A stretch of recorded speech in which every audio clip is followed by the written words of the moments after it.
just how blessed we are to be a member of a profession where you do get to help people and you get to learn the whole rest of your life.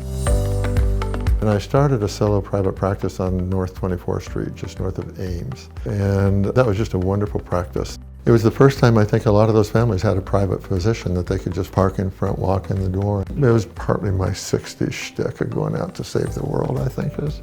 I thought I'd get busy instantly. And 2 or 3 months into it, 3 in the afternoon, we get depressed and get a pizza and a six-pack and just sit around and feel sorry for ourselves. Fair number of families that I've seen 3 generations, because most of the families that I took care of up on North 24th Street followed me to the Med Center.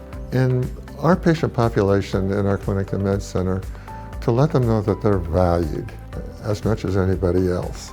Well, I like doing it, and I like teaching. And that was part of the going to the Med Center, was being able to teach medical students, residents, and hopefully being a role model for them.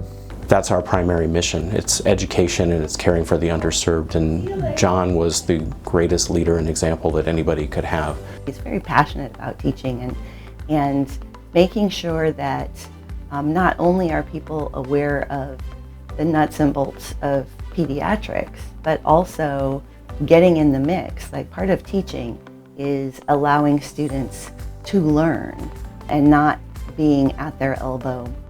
He was the longest tenured program director in the history of our pediatric residency program. He shepherded the program through some of the biggest regulatory changes, the bigger involvement of Children's Hospital with the residency. He really strongly advocated for the residents. And I would tell residents, I'd just say, you know, I learned something today.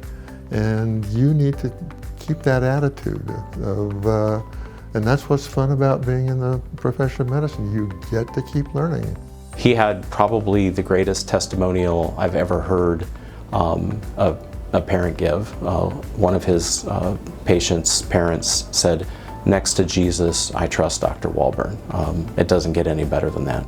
I have loved working with John and all of my colleagues here, but he has definitely been the face of pediatrics at UNMC for the past 35 plus years. He's kind of like a father figure to me.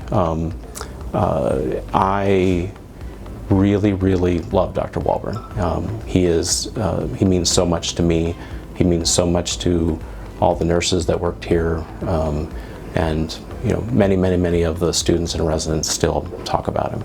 It's hard for me to see myself in the same league as Carol Angle, Hobe Wiltsey, Jerry Schenken. I'm honored, I've got to say that. But it's still hard for me to think of myself as an equal to those people, because they were such giants in pediatrics in Omaha.